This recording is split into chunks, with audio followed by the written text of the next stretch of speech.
Today, we're here to ask a simple but important question.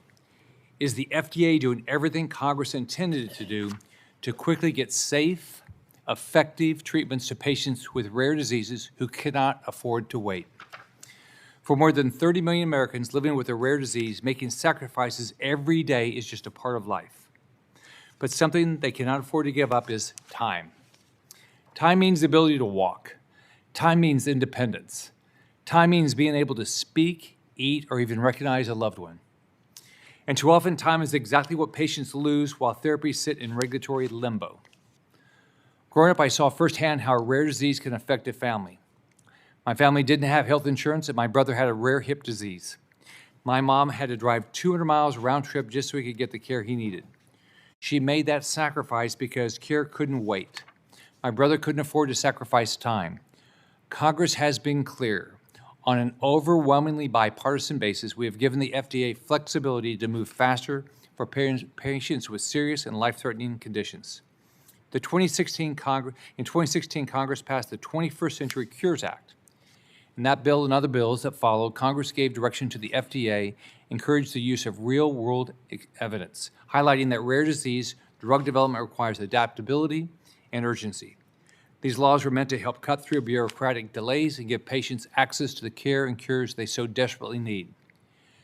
But here we are, 10 years later, hearing from patients, physicians, and drug developers that the system is not working as Congress intended. I've heard from Commissioner McCarry that he is working hard to fix long-standing problems at the FDA. And I want to thank him for the work he's doing to try and make a strained system work better for patients. However, advocates here today will describe inconsistent review practices, shifting standards, and redundant, often late-appearing data requests that in many cases may not be driven by safety concerns, but by an overly cautious and rigid approach that puts bureaucratic processes ahead of patients. As we will hear, the human cost of this regulatory slow walking is real. Many of the patients affected by these delays have no other treatment options. Patients from every state come and talk to our offices, and I'm sure the same thing with the ranking member, sharing their irreversible declines in health that happen while they or someone they care about waits for a treatment that might never come. It's heartbreaking to hear from families who are left watching their loved ones deteriorate, while promising therapies remain stuck in review. Meanwhile, small biotech companies struggle to survive years of uncertainty even when their science is sound. Beyond individual patients, there are serious national security consequences that come with the FDA's inaction and delays. Our adversaries have been accelerating their drug development and approval, attracting investment, talent, and clinical trials. FDA inaction here at home creates an economic and national competitive issue. Let me be clear. This hearing is not about weakening safety standards. Safety must always come first. But safety and speed are not mutually exclusive. A system can protect patients while still acting with urgency, transparency, and common sense. Some of you may be asking why the Senate Aging Committee is tackling this issue when so many of those impacted by issues with rare disease treatments are young. Here's why. Part of caring for America's aging population is making sure that more Americans are given the opportunity to grow old. It may sound cliche, but we are all aging. And if something is standing in the way of a younger American making it to their senior years, that is absolutely the business of this committee and something we need to try and fix. It is my hope that today's hearing will serve as a useful tool to help us understand what we can do to bring accountability, transparency, and efficiency to the process. We are joined by an incredible panel of witnesses here today representing a wide range of perspectives, but all working toward a better future for people living with rare diseases. Now, we have a lot of members in the crowd that are here because rare disease drugs are very important to them, and I want to thank everybody for being here. Now I'd like to recognize Ranking Member Gillibrand for her opening statement. Thank you, Chairman Scott. I really appreciate you calling today's hearing. And thank you for our witnesses and the advocates who are here for Rare Disease Day on the Hill. It makes a big difference that you come together to make sure your loved ones are being heard and that the challenges and struggles that you go through as families and supporters are being understood by lawmakers. Every one of us in this room today knows that when we have a friend or a loved one or a family member who has a rare disease, that the most important thing is finding a cure, getting the treatment, and making sure they survive. A disease is considered rare if it affects fewer than 200,000 people, but rare diseases actually aren't that rare. 1 in 10 Americans is living with a rare disease. And as you know, many of these patients face substantial unmet medical needs. Because it can be really difficult and expensive for companies to develop these treatments and the FDA to evaluate them, Congress has provided the agency with significant regulatory flexibility to encourage both biotech innovation and rare disease therapies.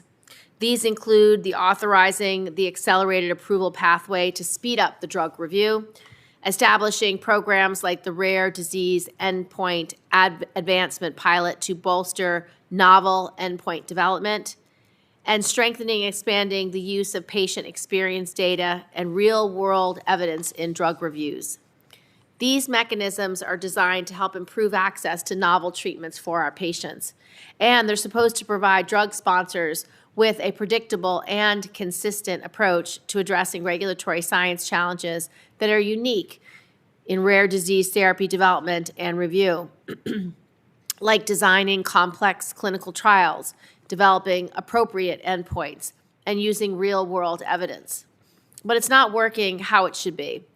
FDA's approach, transparency, and flexibility varies widely between its offices, divisions, and centers. We've seen a pattern of hesitation to use authorized flexibilities, limited communication with drug sponsors, failure to incorporate patient experience and real-world evidence reviews, and FDA shifting its regulatory position on trial design at the last minute, rejecting drug applications, and requiring new clinical trials the sponsor may be unable to perform. This is heartbreaking for patients, and it's why we can't afford delays and disruptions in treatment. Rare diseases can progress rapidly, cause irreversible harm, and in some cases, premature death. This is also frustrating for drug sponsors who face increased costs and delayed timelines that impact the viability of their clinical trials, particularly in the United States. Uncertainty shapes behavior across the biotech ecosystem. Without consistency and predictability, drug sponsors will continue to struggle with seeking FDA approval and will take their clinical trials elsewhere, like to China. This is bad for business and it's bad for patients. If we want the U.S. to remain the global leader in biotech, and we want American patients to have access to these novel treatments, things need to change. Congress must hold the FDA accountable. We must make sure FDA fixes its inconsistent and unpredictable application of regulatory flexibility. It's essential for supporting innovation while upholding the highest standard for safety and efficacy in the approval of these rare disease drugs. And FDA appears to be moving in the right direction. With the Rare Disease Evidence Principles, the Rare Disease Innovation Hub proposing new pathways for approval and trying to hire more reviewers. But it doesn't matter what agency leadership puts in a press release. It's about execution and implementation across all levels of that agency. Consistency from top to bottom. And Congress will ensure that happens by conducting oversight, encouraging application of authorized flexibilities, and providing adequate resources to restore agency capacity. I look forward to hearing from our witnesses and working with this committee to hold the FDA accountable because rare disease patients cannot wait. Thank you, Ranking Member. I'd like to welcome our witnesses, experts who are here to talk about how serious this issue is and the steps we can take to ensure patients with rare diseases are not left behind by regulatory delay. First, I'd like to recognize Annie Kennedy, Chief Mission Officer at the EveryLife Foundation for Rare Diseases. Ms. Kennedy is a nationally recognized leader in rare disease policy and patient advocacy and works directly with patients, caregivers, and families navigating the drug development and approval process. EveryLife represents the voices of rare disease communities across the country and has long advocated for patient-centered policies, regulatory flexibility, and timely access to life-saving therapies. Thank you for being here, and please begin your testimony. Thank you, Chairman Scott, Ranking Member Gillibrand, and distinguished members of the committee for convening this critical hearing. I am Annie Kennedy, Chief Mission Officer for the EveryLife Foundation for Rare Diseases. I'm honored to be here alongside the hundreds of advocates who've joined us for Rare Disease Week on Capitol Hill. Collectively, we are representing the more than 30 million Americans living with rare diseases. Today, there are more than 10,000 known rare diseases, about 70% of which start in childhood. For small patient communities facing progressive diseases, time is a commodity.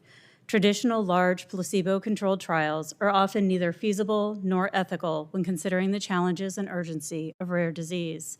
Beginning with the passage of the Orphan Drug Act in 1983, your leadership has provided tools that have rocketed the U.S. into the most competitive developer of rare disease products. Each landmark law since has reshaped our landscape. In fact, tomorrow marks an anniversary of another watershed moment for our community here on Capitol Hill. The MD CARE Act hearing, convened in this exact same hearing room, presided over by Senator Arlen Specter, included a 13-year-old named Benjamin Cumbo.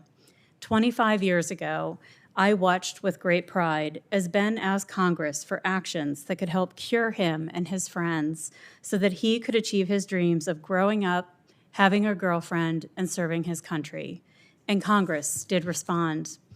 In that time, Congress has built a framework that incentivizes rare product development, authorizes regulatory flexibility, creates new pathways to approval, and embeds patient experience into review. While fewer than 5% of rare diseases currently have an FDA-approved treatment, nearly 1,400 orphan-designated therapies are now changing the lives of patients and families. But recently, this momentum has shifted. We are here today because our community has experienced worrisome trends with devastating consequences. While we are heartened by recent announcements of therapy development initiatives such as the Rare Disease and Evidence Principles Framework and the Plausible Mechanism Pathway, and are eager to work with the agency on their implementation, our rare disease community has experienced a series of product application actions that seem misaligned with these recent public pledges to expand the use of regulatory flexibility. Since the start of 2025, we have seen at least 23 complete response letters declining to approve rare disease therapies, many under accelerated approval, that suggest a hesitation to apply regulatory flexibility through surrogate endpoints, natural history studies, and external controls. At that same time, advisory committee meetings for drugs and biologics declined by 65% compared to 2024, reducing opportunities for external expertise and patient insights to inform complex rare disease product decisions. We asked families who'd been personally affected by recent regulatory decisions to reflect on their impact. These stories will be shared for the record. Story after story spoke to chilling consequences of recent regulatory delays and clinical trial hurdles. As one mom shared about her son, Stone, "My son is now receiving this experimental treatment, and he is thriving. For the first time since his diagnosis, his doctors have told us with this treatment, a near normal lifespan is within reach. For a disease that once came with a teenage expiration date, that is nothing short of extraordinary. But we are now living in fear, not because science failed, not because companies stopped fighting rare disease, but because of regulatory inconsistency. We are here today because congressional action is needed to ensure that this generation of patients will benefit from our existing rare disease treatment pipelines. We ask that Congress engage FDA to clarify its approach to accelerated approval for our diseases, its consistent application of regulatory flexibility, and to urge the resumption of advisory committee meetings so that external expertise informs complex reviews. We also urge Congress to resource the Rare Disease Innovation Hub to strengthen cross-center coordination and to establish the Rare Disease and Condition Advisory Committee and a science-focused drug development initiative. In closing, 25 years ago, I stood in this room filled with rare families. Today, advances in science have put life-altering treatments within reach for many, but those advances were not in time for those who were in this room with me 25 years ago. While Ben achieved many of his dreams, he died 2 days before receiving his master's degree. We now have the opportunity to ensure that this generation of rare disease patients will benefit from today's therapy development pipelines. Each time a promising therapy faces delays or demise, investment wanes, future scientific promise is unfulfilled, and lives are lost. Time is the most precious commodity for our rare disease community, and as Stone's mom implored while writing from his hospital bedside, we are closer than ever to rewriting the future of these diseases. Please don't let my generation become the next group of mothers who stand at gravesides instead of graduations. Thank you. Thank you. Thank you, Ms. Kennedy. Now I'd like to introduce Dr. Jeremy Schmahmann, Professor of Neurology at Harvard Medical School, Founding Director of the Ataxia Center at Massachusetts General Hospital, and Principal Investigator for the Laboratory for Neoanonymity. Say about right? And he is a leading neurologist who treats patients with progressive and neurodegenerative diseases where time and access to treatment are critical. He has seen firsthand the consequences of delayed access to care and the irreversible loss patients can experience while waiting for regulatory decisions. His testimony will ground today's discussion in the real-world clinical impact these regulatory delays have on patients and families. Thank you for being here. Please begin your testimony. Chairman Scott, Ranking Member Gillibrand, members of the committee, thank you for convening this hearing and for the opportunity to testify and for your remarkable opening statements. My name is Jeremy Schmahmann. I am the Martha and Robert Fogelman Chair in Ataxia and Cerebellar Neurology at Massachusetts General Hospital and Professor of Neurology at Harvard Medical School. I started the first ataxia center in the country, and I've cared for patients with spinocerebellar ataxia for 45 years. And the site principal investigator for Biohaven's study of troriluzole in ataxia. And my comments today reflect my personal and professional opinion, not necessarily that of my employer. Senators, please help us fix the FDA. It has rejected troriluzole, a drug that is safe, the first treatment to improve quality of life and slow progression in spinocerebellar ataxia. My patient Steve, for example, developed spinocerebellar ataxia type 3, also known as Machado-Joseph disease, in his late 30s. Like his mother before him, he will become increasingly disabled, will need to use a wheelchair, become bedridden, and die young. But since starting troriluzole a year ago, he has not changed. Mary, in her late 40s, has type 2.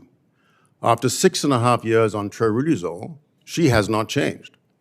These inherited neurodegenerative diseases worsen inexorably, and in this business, staying the same is success.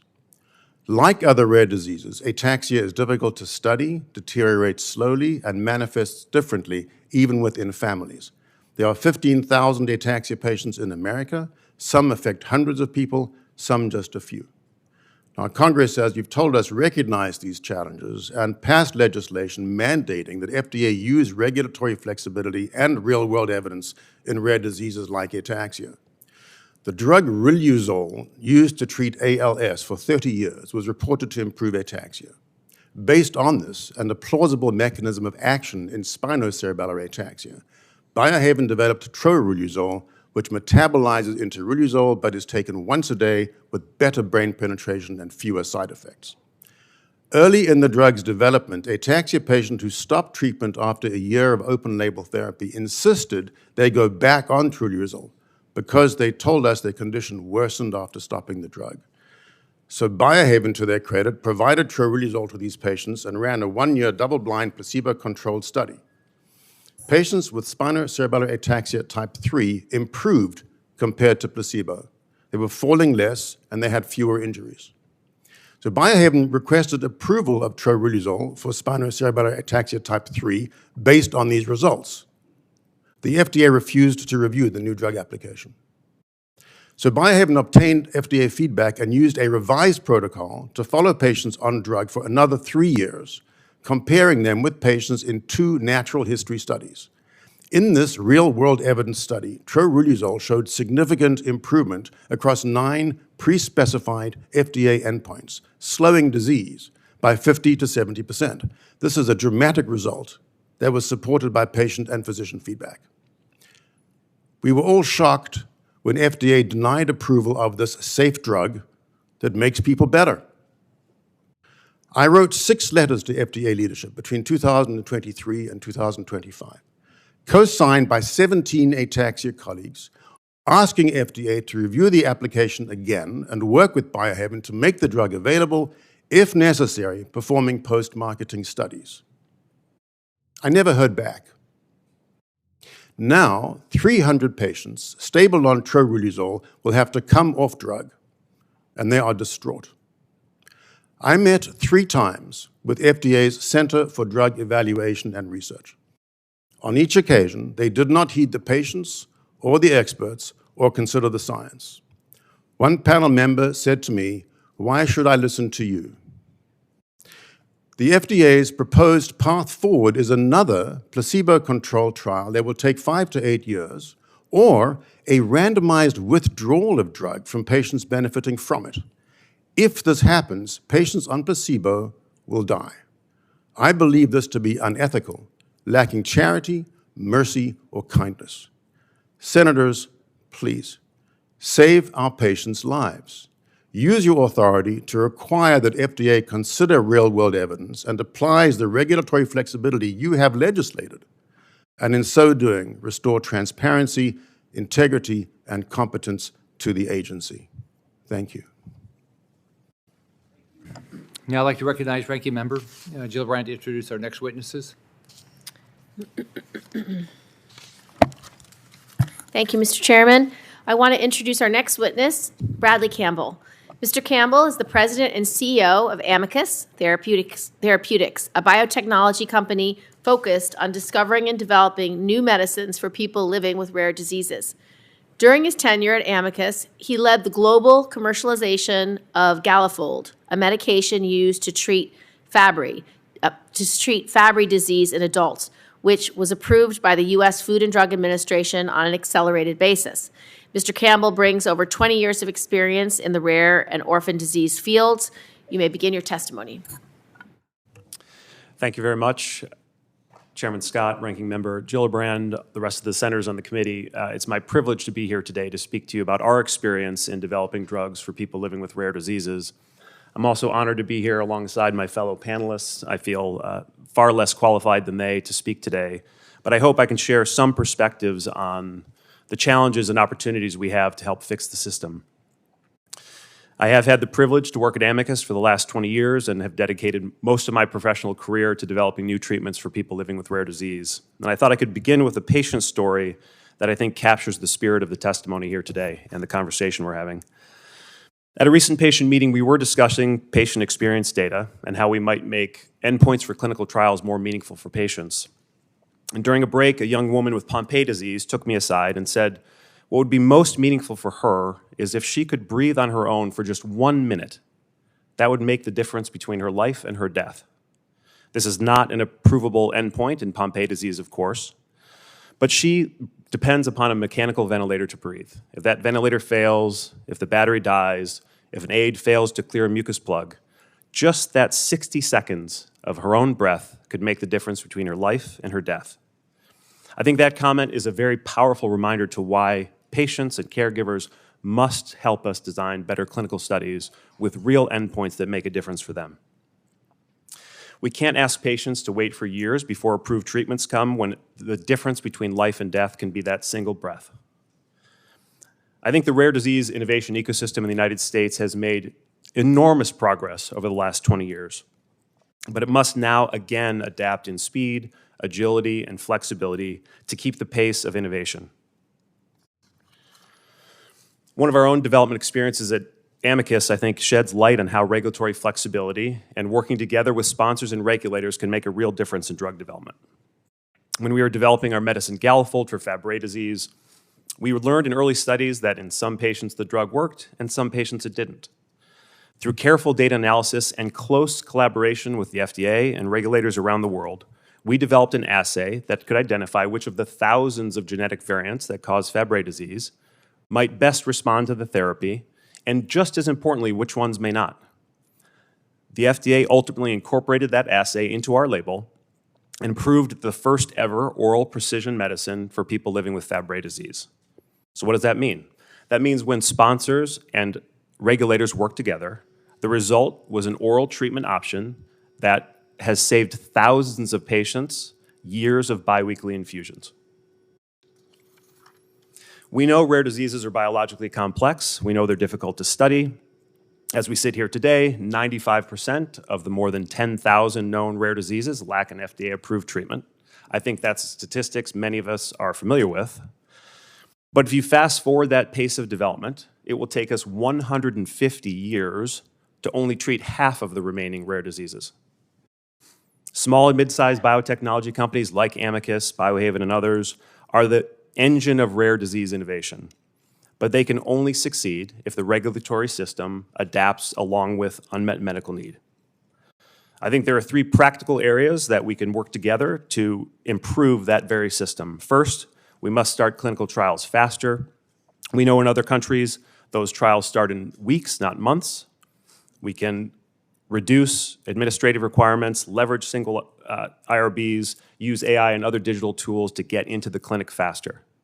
We also must find better ways to measure efficacy. We can use biomarkers, innovative endpoints, accelerated approvals. These are things the FDA has at its disposal right now, but we must use them more. And we can make manufacturing inspections and rules work better. The single biggest delay oftentimes is inspections from getting patients access to medicines. The FDA has tools like remote interactive inspections and relying on global regulators to reduce that inefficiency. And let me close with just one final story. At a patient meeting last year, a man with Fabry disease told us when he was diagnosed in his 30s, he stopped saving for retirement because he thought there was no reason to think he could live that long. Fast forward 15 years, Fabry disease is now a treatable disease. Advancement in treatments have changed that trajectory, and for the first time, he's thinking about a future he thought he would never have. I look forward to working together with the members of this committee and indeed with the regulators, the broad community here focused on rare diseases to find ways to ensure that we have a flexible, adaptable, agile regulatory system that can keep pace with modern innovation. Thanks so much for the opportunity to testify, and I look forward to taking your questions. Thank you, Mr. Campbell. I want to move to introduce our next witness, Dr. Cara O'Neill. Dr. O'Neill is the co-founder and chief science officer at the Cure Sanfilippo, the Cure Sanfilippo Foundation, dedicated to accelerating scientific development on disease and empowering families with the resources they need to navigate their journey. Dr. O'Neill founded the foundation after receiving her daughter, Eliza Sanfilippo's diagnosis in 2013. At the foundation, Dr. O'Neill leads patient-focused research efforts and awareness, working to bridge the gap between scientists, clinicians, industry, and family. She was awarded the International 2020 Patient Advocacy Leader Award by World Symposium for exceptional contributions. You may begin your testimony. Thank you, Chairman Scott, Ranking Member Gillibrand, and members of the committee. On behalf of 15 million children with rare diseases in this country, I thank you truly for your concern.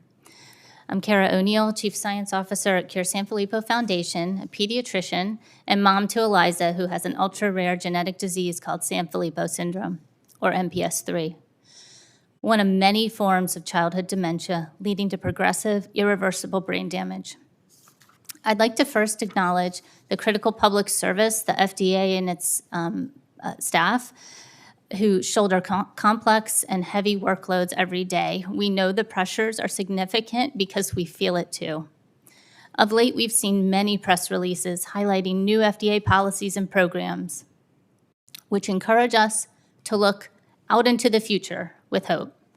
But today, the committee has called us here with the recognition that current regulatory barriers are significantly impacting patients right now, and never more starkly than for degenerative conditions where time is the most crucial factor, and where every regulatory flexibility must be leveraged to meet this uniquely urgent need. We can see this illustrated in a story of 3 girls with the same deadly disease, but very different lives. Isabel, or Izzy, was the first child with Sanfilippo that my husband and I met after our own daughter Eliza's diagnosis. Izzy was just 11, and the disease had already taken a tremendous toll. She could no longer walk independently, taking only a few steps if her mom held most of her weight. Izzy had lost the ability to speak years before and could no longer eat or drink without choking, so relied on a feeding tube. She had seizures and increasingly severe abnormal movements that twisted her arms and legs into painful positions. And during one visit, Izzy's mom shared that she'd come to accept this disease would take her daughter's life. But what she said next has always stuck with me. She said, "In truth, I fear her suffering more than I fear her death." At that time, my Eliza was close to 4 and in an extremely hyperactive stage of the disease. But she sang and talked with us. She played dress up and clopped around the house in my high heels. She rode her tricycle everywhere. She looked so healthy. But what was going on inside her body and brain was a much different picture. Meeting Izzy put us face to face with Eliza's future, the concrete and cruel reality of what this disease would do. A medicine didn't come in time for Izzy. She suffered greatly and passed away just a few weeks before her 15th birthday. For decades, we've known the cause of this disease. We can precisely measure the levels of toxic biomarker to determine whether a treatment's working. And now we have the science to treat it. Thanks to NIH funding and support from nonprofit foundations, including our own, a promising gene therapy was developed and propelled towards clinical trial at Nationwide Children's Hospital in Ohio. While we anxiously were awaiting news the trial would begin, back at home we watched Eliza's sentences becoming shorter, her words less frequent. She became agitated and hardly slept. The disease was taking hold.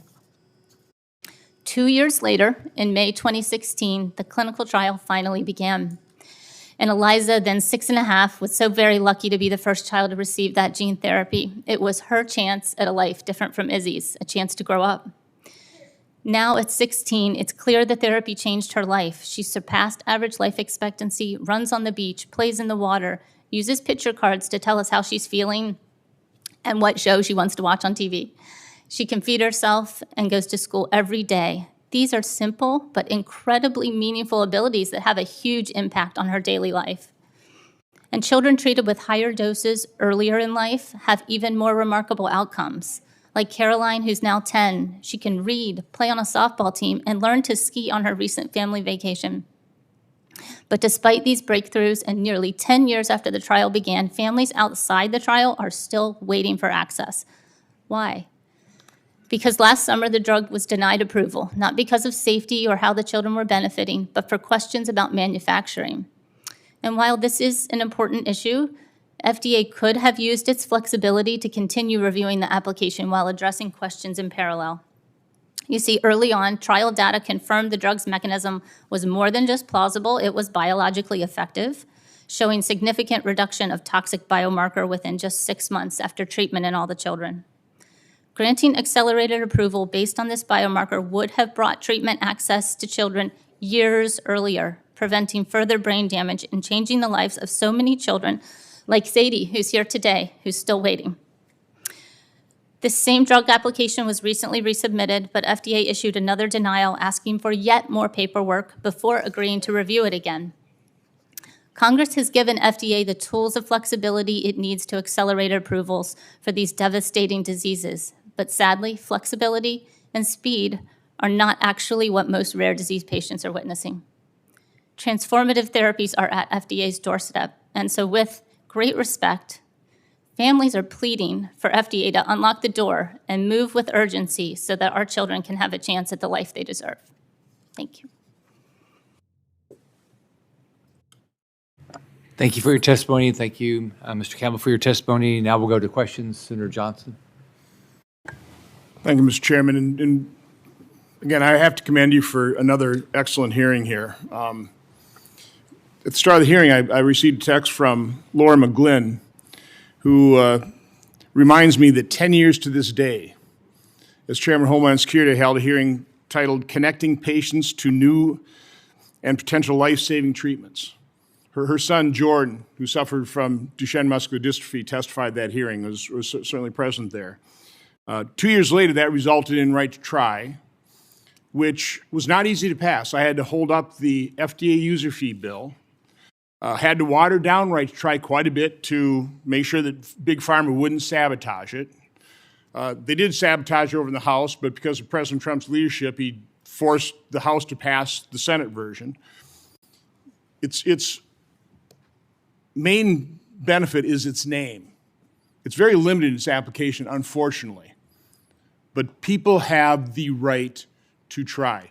Laura has also begged me in a text to mention Adalurin and Duramiocel, two investigatory drugs that are also being held up by the FDA for Duchenne muscular dystrophy. I think we probably are going to need another piece of legislation, probably right to try 2.0, something that's going to be far more effective than the current right to try. But I'll tell you, reading this testimony this morning, you can maybe tell just by my passion, it enraged me.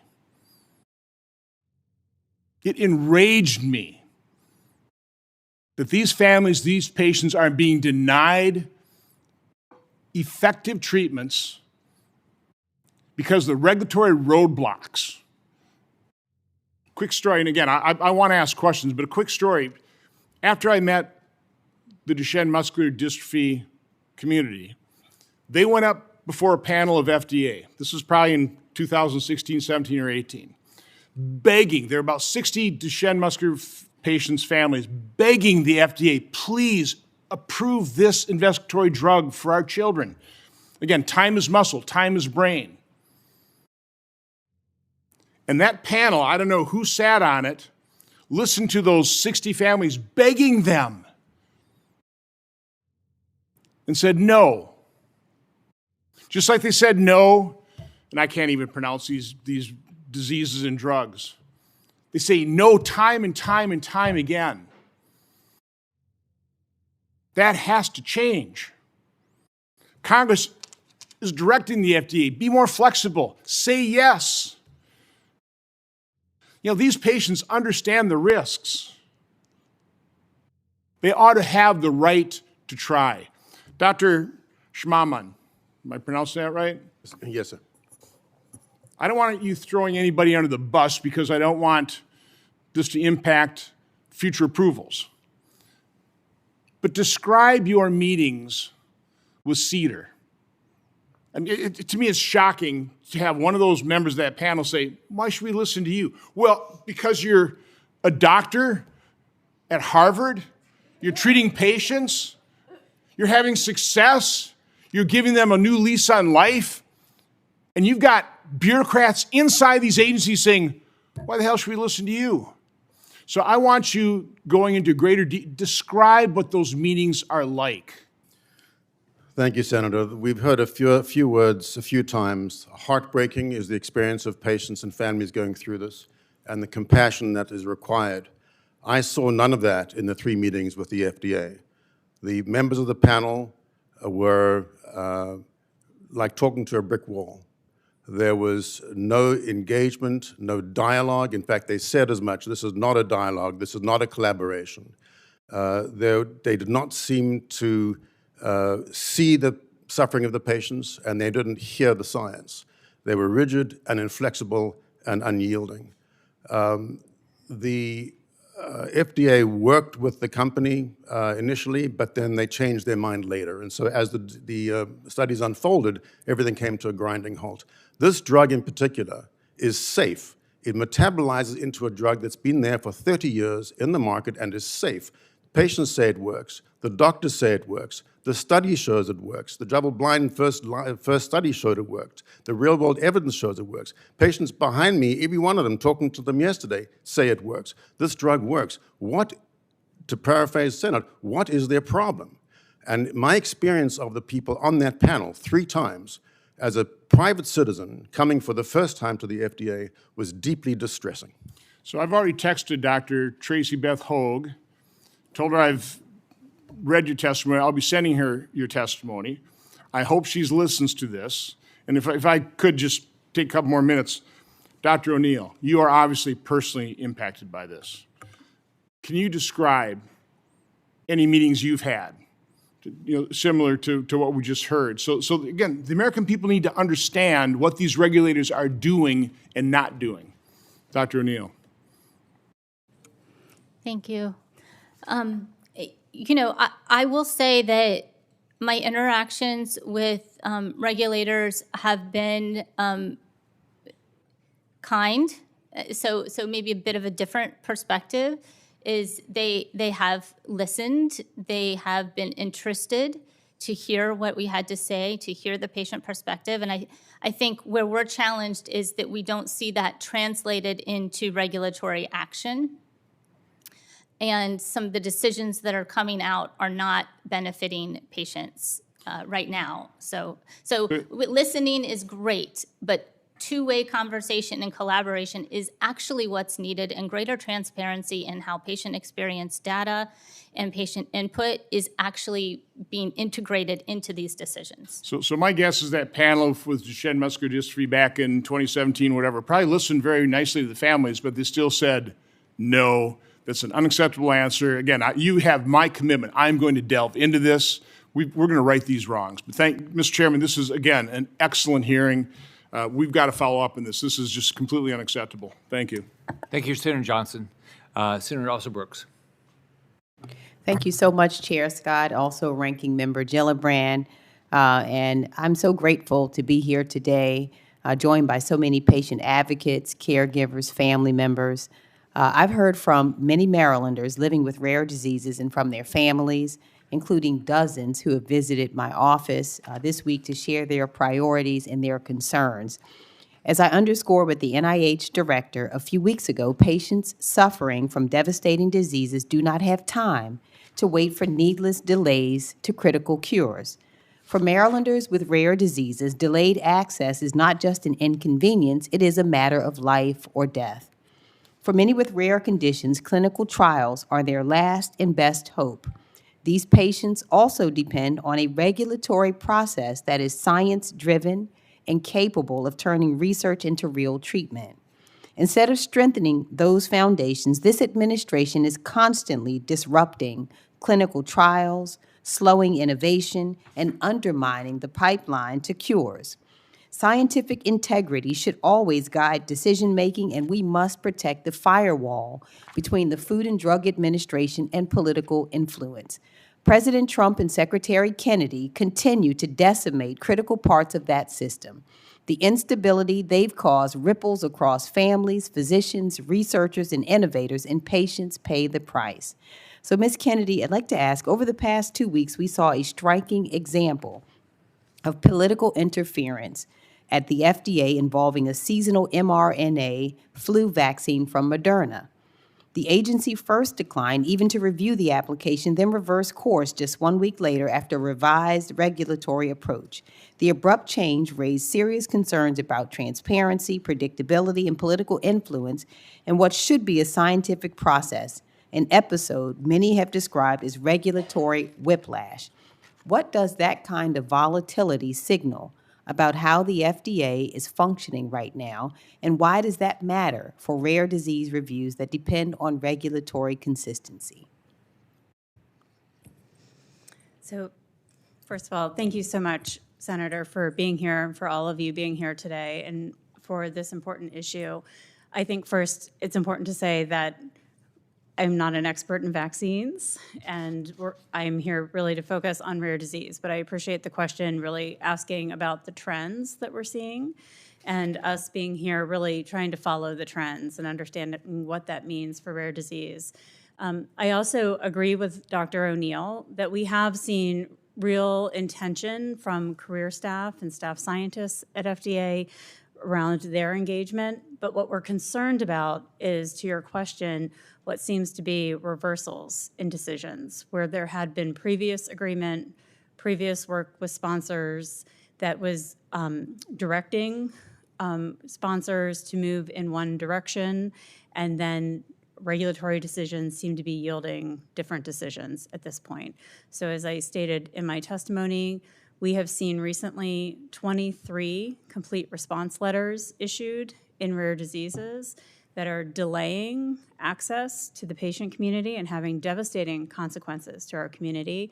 Many of those actually are decisions that are reversals in regulatory agreements that had been made previously. Additionally, we're very concerned that previously, if there were to be a complex decision that needed to be worked through between a sponsor and the agency, an advisory committee would have been convened. And we have seen 65% fewer advisory committees convened in 2025 than 2024, and in fact, none since July. So we're very concerned that the regulatory tools that are at the disposal of the agency to really work through some of these really complex decisions aren't being utilized. Thank you. And just very quickly, if I can also go to Ms. O'Neill, finding new cures doesn't happen overnight, and it rarely happens in a single year. Breakthrough therapies are built over decades of careful scientific work, and discoveries in NIH-funded laboratories form the foundation for treatments that later move into clinical trials through regulatory review and ultimately into patient care. So when NIH research capacity is disrupted, as we have seen, and weakened, how does that set back the search for new cures long before therapies ever reach the FDA? Thank you for your question. The NIH is a critical source of funding for innovation in this country and scientific innovation. It's interesting that when there were disruptions and uncertainty in the funding, we received a flood of requests about funding from our small nonprofit foundation. And I think nonprofit foundations across the country were seeing that, and we're not equipped to take up all of the preclinical and transformative science that NIH can do. So the role of the NIH in supporting innovation is huge. Thank you. Thank you, Senator. Senator McCormick. Thank you, Mr. Chairman, and thanks to you and the ranking member for convening this, and thank you all so much for being here today to help bring some of these critical issues to Americans and Pennsylvanians to light. Ms. Kennedy, more than 30 million Americans live with rare diseases, yet fewer than 5% have an approved treatment. Since, as you mentioned, since early 2025, the FDA has issued at least 23 complete response letters for rare disease therapies, while advisory committees' use has declined dramatically.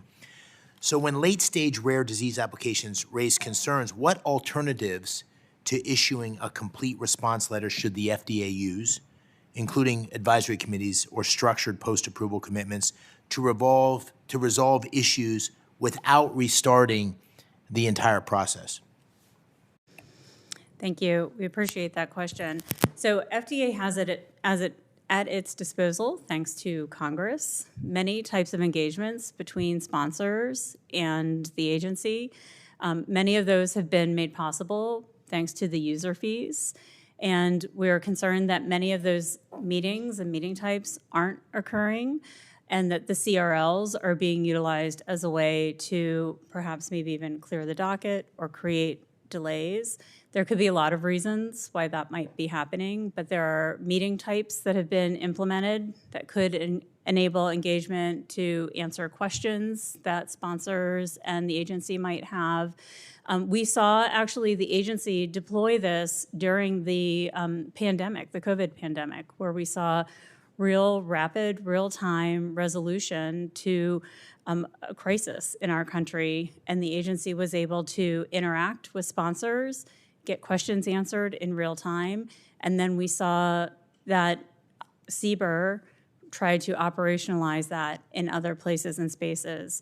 We would really, as a rare disease community, like to see that operationalized within rare disease, because we believe that our rare disease community has the urgency and unmet need that matches that of a pandemic, of a crisis. Yeah. We have individuals in this room who have very limited life expectancies. And if we don't address what's happening in rare disease with that same sense of urgency, they would not be here with us if we were to convene this hearing another year from now. Yeah. Thank you. Thank you for highlighting that urgency, and I think we feel it, and you're helping us to feel it, so thank you for that. Mr. Campbell, just on the issue of accelerating the process, I was taken by the fact in preparing for this that some countries are moving much faster on rare disease therapies. The European Union's FAST EU program caps multinational clinical trial authorization at 70 days, and Australia allows many trials to begin almost immediately after an ethics approval. So what's going on here? what will happen if the United States fails to keep pace, and what policy changes should we consider in the Congress given what appears to be a much more streamlined approach in other places? Thank you, Senator. Completely agree. I think, the United States has been the beacon of biotechnology innovation for so many decades, and it's part of why we have more therapies approved today for rare diseases than we did, decades ago. And I would acknowledge legislation like the Orphan Drug Act that led to that. But as we said in our testimony, and many of the panelists here today, we've now stopped keeping pace with innovation. And I think one exact point, which I raised in my testimony as well, is speed to clinical trials. And for me, on the one hand, it is time for patients, and taking weeks, 70 days would be a remarkable number. And I think Congress could work with the FDA to pass legislation to encourage, again, centralized IRBs, leveraging digital technology and artificial intelligence to help us do that, reducing regulatory requirements. For sure, those things could speed us into the clinic. The other piece, I think, which is sitting behind this is our national competitiveness and in some ways our national security.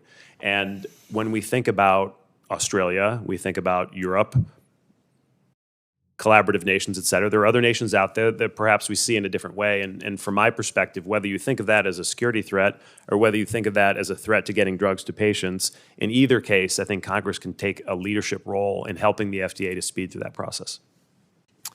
Thank you all for being here. Thank you, Senator McCormick. Senator Kim. Yeah, thank you, Chairman. Thank you to all of you coming out here. A couple words I just heard that I think really just hit the nail on the head, and I love your reactions to it.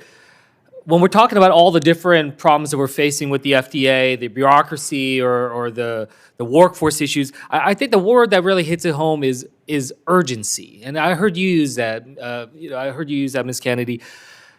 I feel like that's really what we're talking about here is like we need a government that is moving at the speed of urgency that the parents are trying to save their kids, right? Like that we're struggling to understand what the actual purpose here is and the speed with which we need to move. And look, I got two boys. I got an 8-year-old and a 10-year-old. I would do anything for them. And I just like, how do we translate that into the urgency of a government trying to be responsive? And I think that's where some of the disconnect hits on so many levels. Mr. Campbell, you talked about it, used the word national security. I used to work in national security. I was in Afghanistan and Iraq and elsewhere. I saw this government move with urgency when they felt like lives were on the line.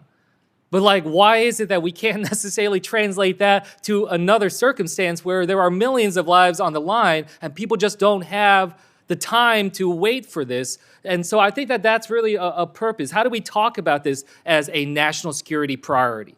It's the same reason we're trying to save lives abroad. It's the same reason we're trying to save lives here at home. Does that make sense to you, Ms. Kennedy? Am I kind of grasping the crux here of what we're trying to push for? Yes, Senator, you absolutely are. And Congress has recognized this urgency in statute and has enabled the use of regulatory flexibilities, and that is what's reflected in the accelerated approval pathway and the use of surrogate outcome measures and biomarkers in clinical trial design in rare disease. What we're concerned about is that in many of these complete response letters, what we're seeing reflected is FDA, especially in one of the medical product centers, CBER, seems to be the trend that we're detecting backing away from a comfort level or use of the surrogate biomarkers. But what we've seen in rare disease is surrogates work. Surrogate biomarkers do save lives. We have more than 250 products that have been approved through the accelerated approval pathway, but fewer than 20% of those are for the non-oncologic, non-infectious disease, rare diseases, which means there is a distinction between what's happening in the rare community that's in this room and the broader rare community. So it's really important when we look at those statistics that we sort of look at what the different medical product centers are comfortable with and are doing. And that's why we know that the tools are available. We want to ensure that they're being utilized. Mr. Campbell, I wanted to bring you in on this because you've talked about this at length, build off of what we just heard. How would an expanded use of adaptive trial designs or surrogate endpoints by the FDA lend itself to achieving better outcomes when it comes to rare disease approvals?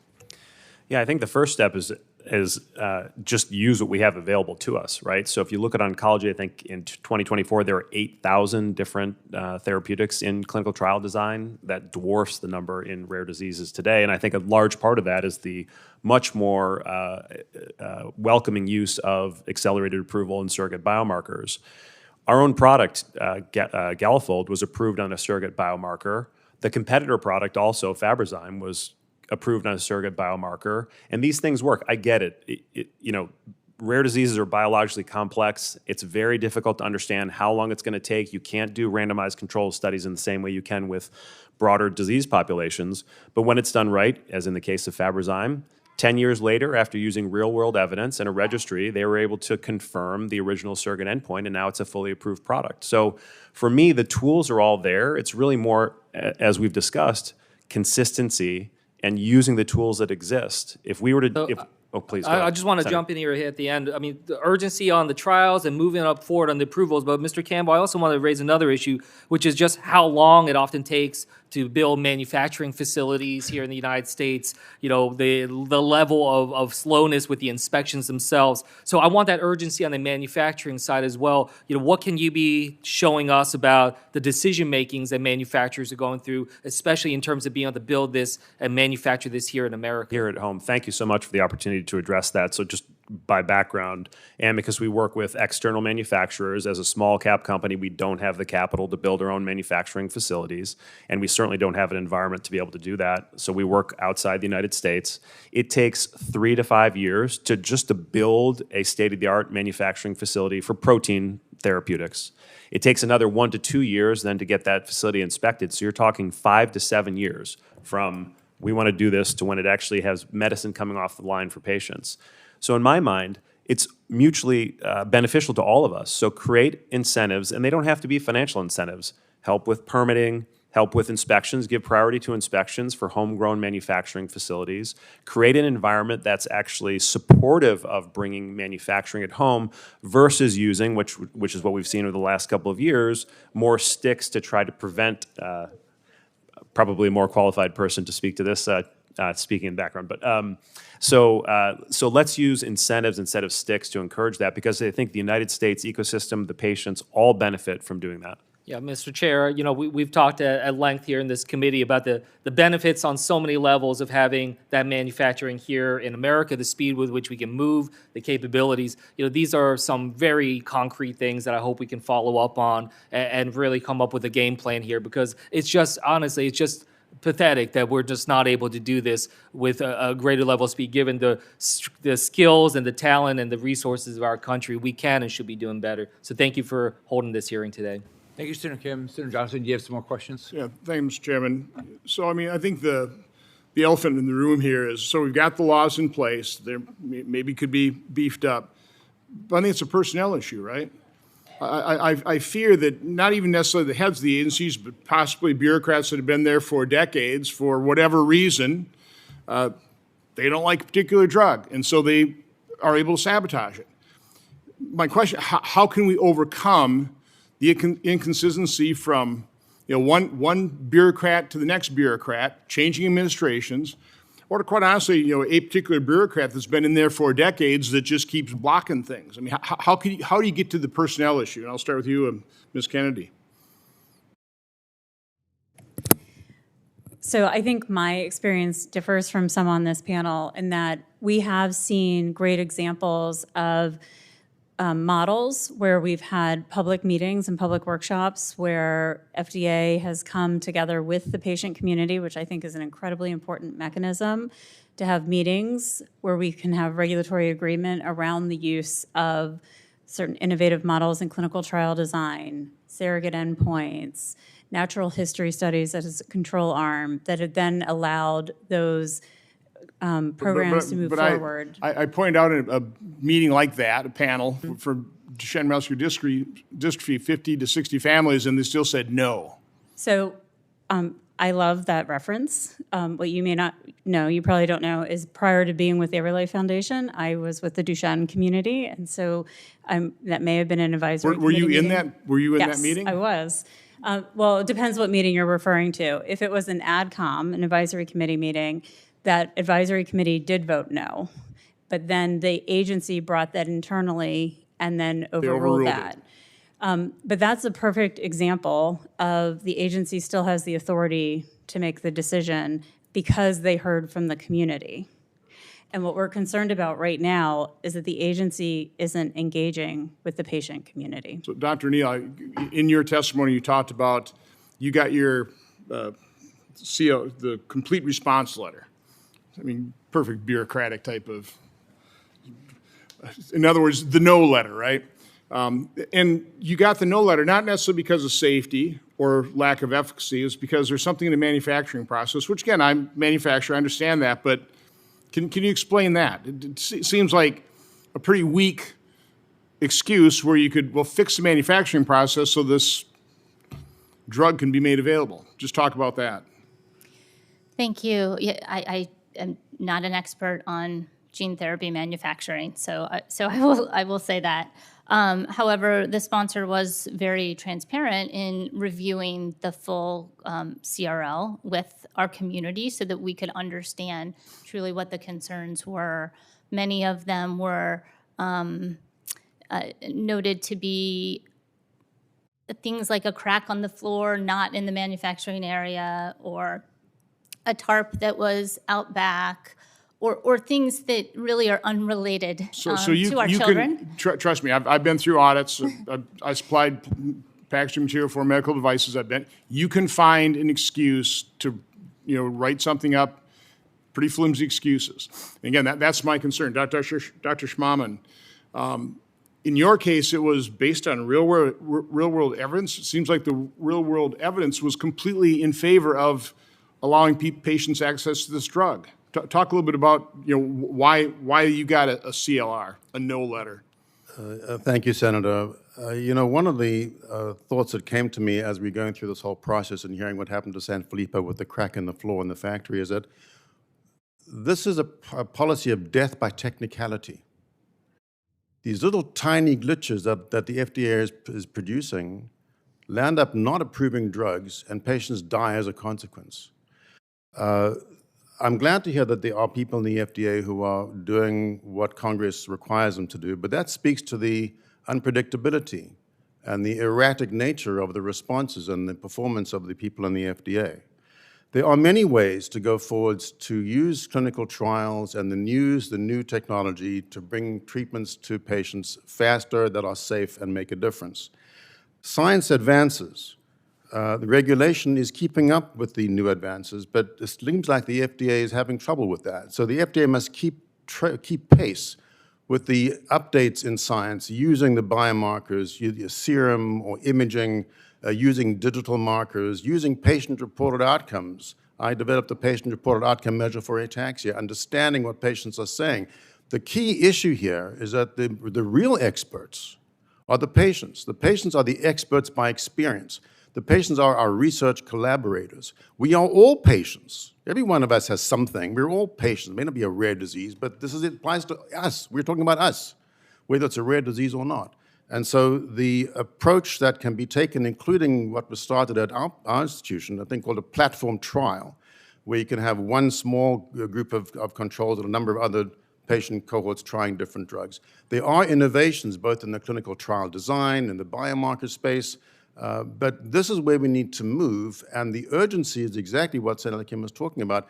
There is an urgency now, when some of the drugs on the table now, the ones you've heard about from Dr. O'Neill and myself, these should be approved this week. There's no reason not to, and going forwards, we need to find a way to enhance, to expedite, and make this a better process, and have a sense that when you're going to the FDA, you know what you're getting. It's not just a random scatter plot of who's going to get what kind of a person there. But isn't another root cause here is literally the doctors are no longer at the top of the treatment pyramid?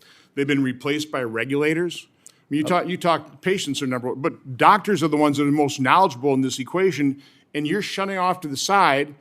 What you're saying doesn't count because the regulators have replaced you in terms of making these decisions for patients. Isn't that a big problem? You know, Senator, on your wall in your office yesterday, I saw your mission statement, which was triple. teamwork, respect, integrity, professionalism, loyalty, and education.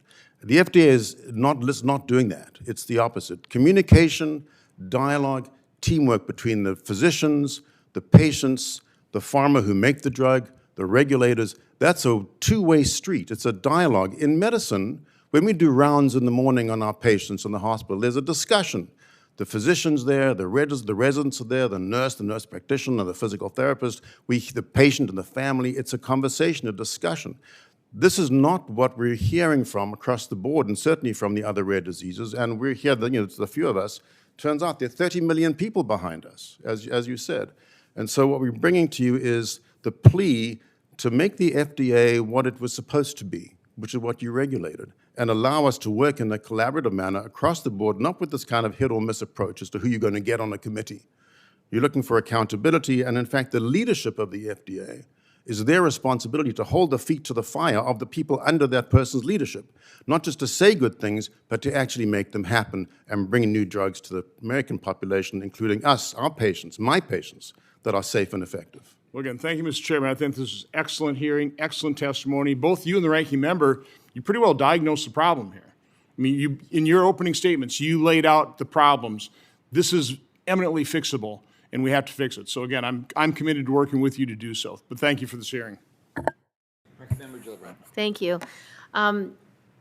In 1972, the Federal Advisory Committee Act established advisory committees within the FDA to help provide independent and expert scientific input on product reviews and policy topics. In 2025, FDA canceled many advisory committee meetings and indicated that it would like to move away from involving advisory committees in the review of drug applications. For each of the witnesses, you can start, Ms. Kennedy. How important is it to the rare disease community for FDA to restore the use of advisory committees? It's everything.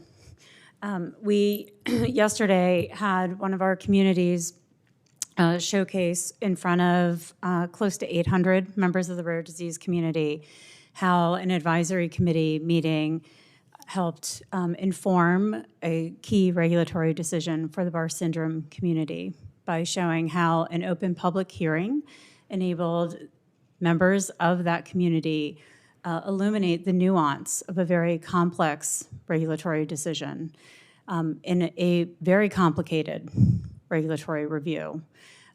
As Senator Johnson just highlighted, I've been a part of many advisory committee meetings for communities, including the Duchenne community.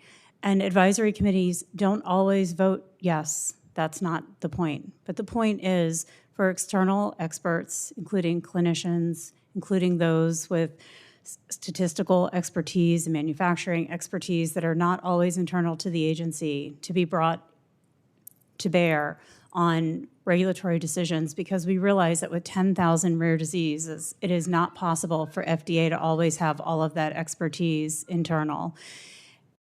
Those committee hearings must be at the avail of the agency, but also those open public hearings must be available so that patient communities who are participating in clinical trials can share what their experiences in those clinical trials are. One of the challenges we have in clinical trial design is we don't always know what we're going to find when a clinical trial begins.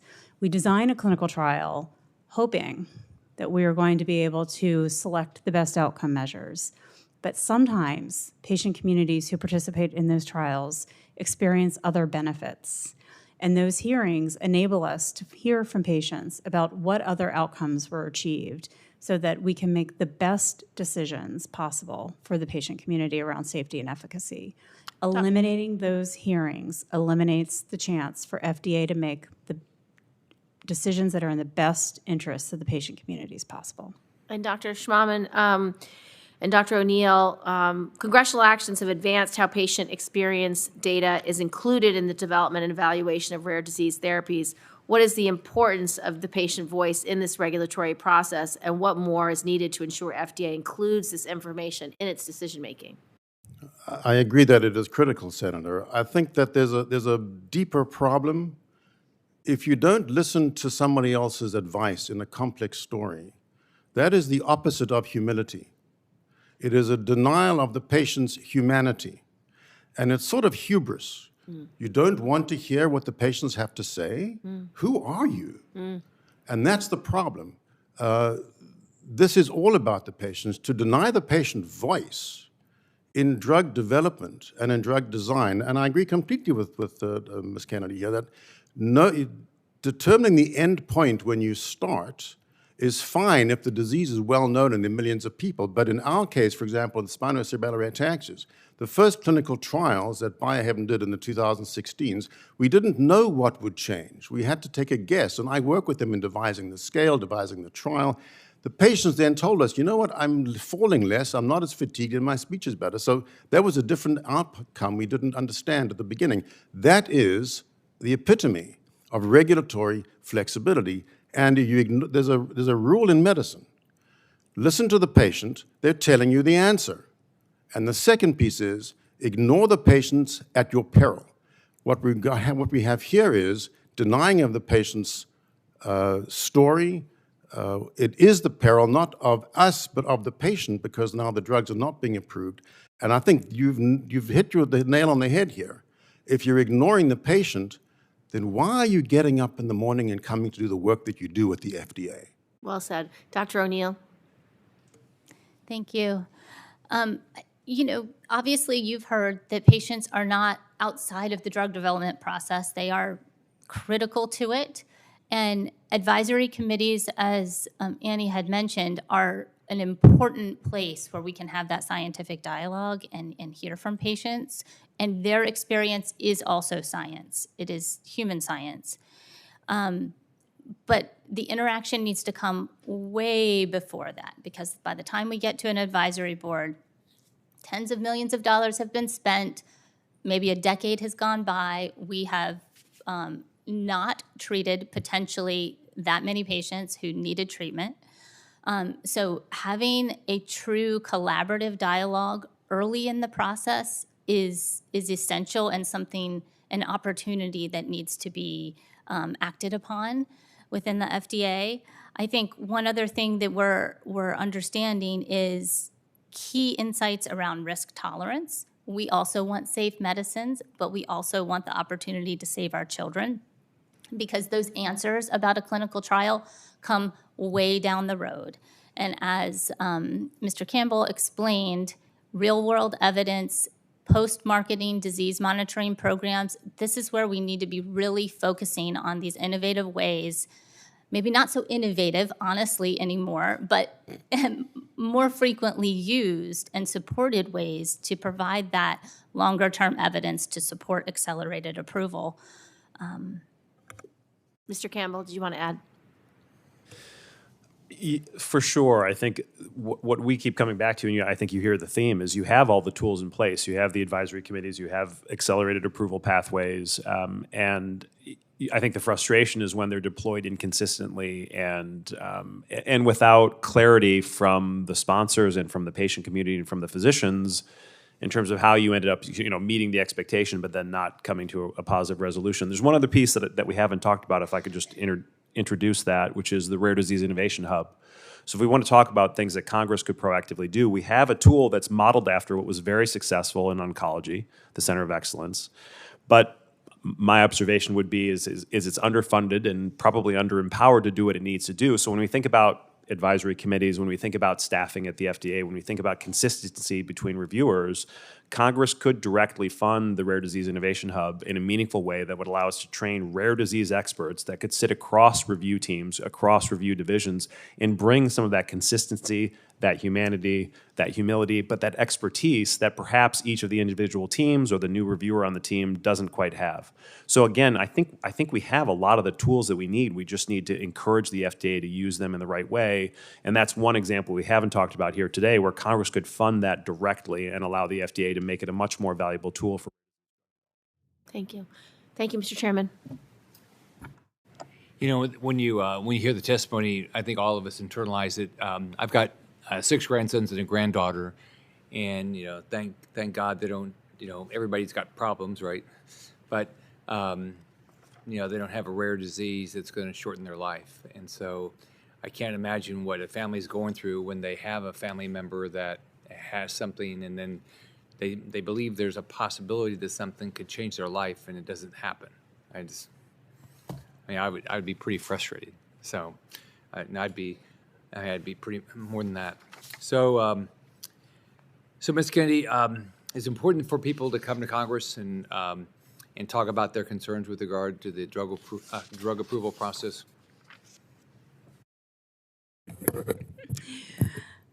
Well, I know you're asking me, but there are about 800 people on the Hill that would be happy to answer that question as well. Throughout this time here this morning, starting with your opening remarks, we have cited many laws that have been transformational for a rare disease community, and every single one of them started with a member of the community meeting with their elected official and talking about a roadblock that could be transformed and turn into a resource and a tool. And every single one of those laws has transformed lives and ultimately has saved lives. So the answer to your question is an emphatic yes, and we are so grateful for the time you take to meet with our community, to listen to our community, to engage, and to become partners with all of us. So thank you. Does the FDA appreciate when you guys come here? I think many do, yes. Maybe some no. But I think overall, over the years, I've been in this space 30 years, and I think we've had strong partnerships with the agency, and many times the agency has very much appreciated our support. Dr. Schmahmann, from a clinical standpoint, what happens to patients with progressive neurologic diseases when access to treatment is delayed due to the regulatory process rather than safety concerns? They progressively deteriorate, they lose function, they can't live their lives, go to work, spend time with their family, make a living, be productive citizens of society in that way. They become part of the family that people have to take care of instead of taking care of the family themselves. And then they become progressively debilitated, and then they die young. And then family members, in our case, see that. They see their future in the mirror. There's a high incidence of depression and, in fact, suicidality in this patient community as well, and this is across the spectrum. So this is not a motor control problem alone. This is a social, emotional, societal issue. And the issue about medications that improve neurological function in real time work at the level of the physiology where brain cells are sick before they die. And so if you have a medication, even though it's not a gene therapy, you have a medication like troriluzole where we know the mechanism, and you stop the neurons from being so hyperactive that they die, you actually improve function and you slow disease over time, so you're modifying the disease. So the absence of a medication that can treat the disease means that each day that this drug, troriluzole, and others like it, are not being approved means patients are losing brain cells and are closer to death. It is heartbreaking to see, as you all said at the outset, and we're hoping that this can change from today. I think in your testimony you said that the FDA suggested withdrawing patients from compassionate use care to evaluate whether their conditions would deteriorate, despite physicians expressing the harm would be irreversible. So tell me about what are the ethical implications of that? So if you have a disease where there's a symptom like a migraine, for example, you can see if I stop the drug, will you get worse for a week or two or a month, and I'll put you back on drug, you're okay. In a neurodegenerative disease like these, and I'm going to be, excuse me if I'm provocative, the last time we had a catastrophe in medical science in the US was between 1922 and 72, I believe. There was like a 40-year period, 32 to 72, when people with syphilis were not treated so that the doctors could see what happened to them, and the patients were not told. That is a case study for every person who is going into human studies research in the United States. We learn about that case.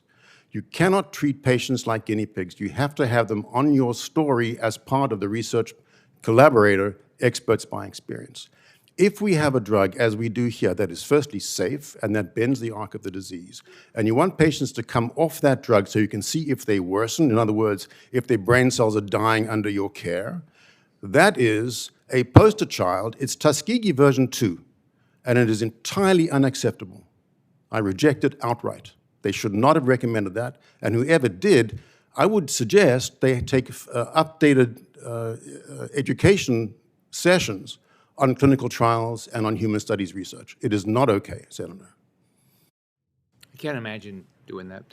Mr. Campbell, talk about inconsistent FDA standards, how it impacts timelines, costs, ability of small biotech companies to survive. Is it easy to raise money if the FDA is inconsistent? Does that make your job easier? No, is the candid answer. And, that's underlying all of this, right? So we have created in the United States this rich ecosystem of innovation, which has been supported by Congress, supported by FDA over the years, supported by modern technology. And that brings in new companies that bring in new innovations and offer some of the therapies that we've talked about here today that are now stuck in front of this regulatory process. The reality is, and this is in my written testimony, the reality is for many small and mid-sized biotech companies, it takes decades to become profitable, which means we are going hand in mouth, begging for dollars from investors. If there is a clear path forward and investors can be confident of an eventual return, then they will keep investing and the innovation ecosystem keeps going and going. If we continue to create this uncertainty, if we continue to create an uncertainty around manufacturing timelines, around approval timelines, around changing the goalpost at the end, I am confident that those investor dollars will go somewhere else. And I'll tell you transparently, having gone to the recent JP Morgan Healthcare Conference, which I'm sure folks know is the big investor conference in our industry, I heard more opportunities about Chinese therapeutics and companies than ever before, and I don't think that's an accident. 10, 20 years ago, we might have thought the science wasn't good. We might have distrusted the quality and the safety. I can tell you that the innovation there and the science is equally as good as ours. We still have an advantage, but if we're not careful, we're going to lose that advantage, and at the end of the day, the American patients suffer, the American economy suffers, and I'm convinced that's a real threat in addition to the most important piece, which is making sure drugs get to patients faster. Dr. O'Neill, in progressive rare diseases, how should regulators account for the fact that clinical decline is often irreversible? Should the harm of waiting be weighed alongside uncertainty in the data, and if so, how? Thank you. Yes, to call back to Dr. Schmahmann's points around this and about exposure to not being on drug, the risks of not treating this disease are known. These are not in question. We know these children will be permanently, severely brain injured for the rest of their lives, and there are critical, time-sensitive neurodevelopmental windows in childhood when it is important to intervene to be able to receive the maximum benefit. And there's a continuum of this, but earlier is always better. And what we are still hearing as recommended to sponsors is that observational or no treatment or placebo-controlled trials are being recommended for these pediatric conditions. This is very, very troubling when we know that they will become brain injured. We have also seen, when parents ask me about this, I have to kind of step back and think, oh my goodness, I know what a perfect science experiment looks like. Yes, that's the perfect science experiment, but these are children. You cannot do good medicine unless you're putting the patients first and following the ethics of medicine. And we have heard changes around the use of animals in preclinical studies. Just last April, the FDA published its roadmap to reducing animal testing in preclinical studies. And this says, I quote, "Due to the limitations of animal testing as well as ethical concerns about animal testing, there have been increased focus within the scientific community on new approach methodologies. We are concerned about the ethics of animal testing more than we are concerned about the ethics of allowing children to be brain injured in clinical trials." And I think we all need a gut check on that. Would any of you like to talk about what patients and caregivers tell you about their willingness to accept uncertainty or incomplete data when the alternative is no treatment at all? I think that starts off with safety. Nobody likes side effects, and patients do want to know that the medications are safe or the approaches are safe. Given that piece, if we can make a comment about safety, The degree to which the medication works or not is often something that patients, I think, are willing to take on, and then we can certainly hear from the others about that and the other rare diseases. But in our space, knowing that the medications we have available are safe and have been shown in other circumstances, patients are not just willing, we're getting emails every day from people around the world. What trials do you have for me that I can use to try and slow down the process of my disease? Okay. Yeah, I really appreciate that question. And I think my response would be that for each subpopulation, within each condition, within each targeted therapy, that consideration would be very different, which is why Congress authorized the use of the benefit-risk framework within the consideration of regulatory review. And that is one of the things that we are concerned is not being applied, and we don't know how it's being used. So one of the things that we're asking for today is more questioning around how are these tools being utilized, because every community for every clinical trial within every subpopulation of that community will approach that threshold for risk tolerance differently. And that's a super important question, Senator, and we're just not sure that that's being questioned the way it was intended for the tailorization that's required for rare disease therapeutic development. Yeah. Ms. Campbell, can I ask you a separate question?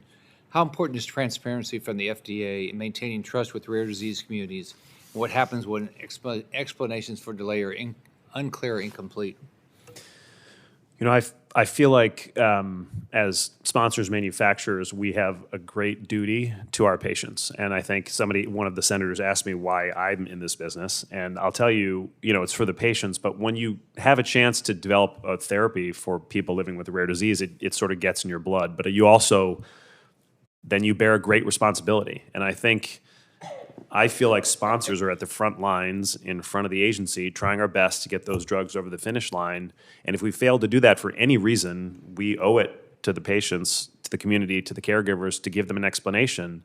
And when there is no good explanation, or when the explanation is a crack on the floor, that's just not good enough. And I think I really do believe that sponsors bear some of that responsibility. And so I think it works best when we truly work together. Congress has the tools. The FDA has proven itself over time to be very effective in working with sponsors. I shared our story, which was an incredible, innovative regulatory science, medical science that helped thousands of patients.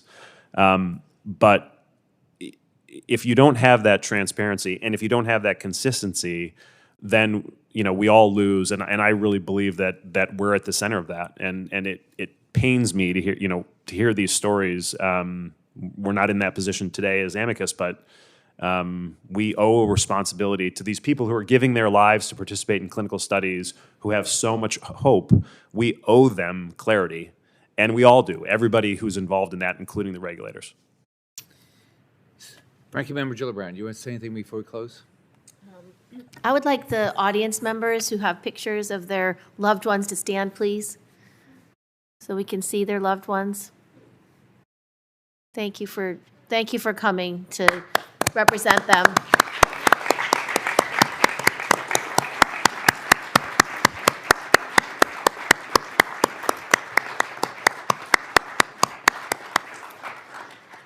Thank you all. And I want to just thank our guest who's in the corner, who's been so well behaved this entire time.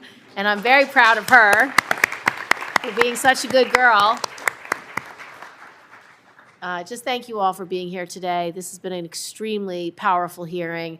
We've gotten some amazing testimony, and I'm very hopeful that we will find better solutions so that we can all work together to get these cures that our loved ones so desperately need. Thank you all.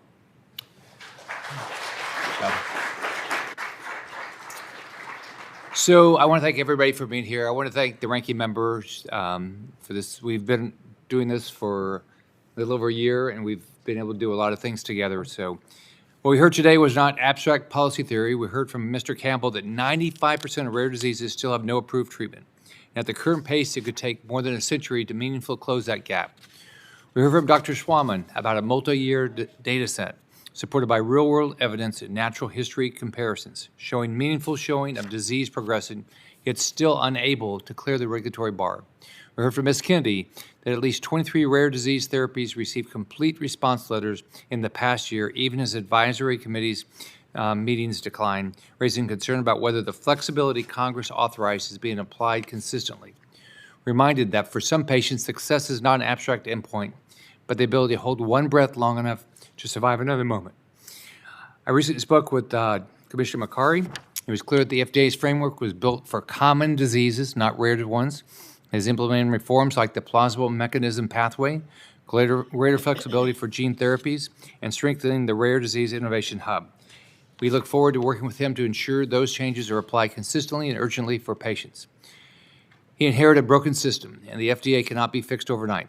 That said, he has made significant progress, and I'm completely encouraged by the reforms President Trump has empowered Commissioner Makary to make at the FDA, and I know he cares deeply about getting results and making sure the United States remains the world's leader for innovation and treatment of rare diseases. Taking together the testimony presented before our committee today makes one thing clear. The question is not whether to protect safety, is whether the system is moving with the urgency Congress intended and patients require. The committee will continue exercising oversight to ensure that flexibility enacted into law becomes reality in practice. I look forward to continuing work with our members. If any senator has additional questions for the witnesses or statements to be added, the hearing record will be open until next Wednesday at 5 p.m. Thanks, everybody, for being here.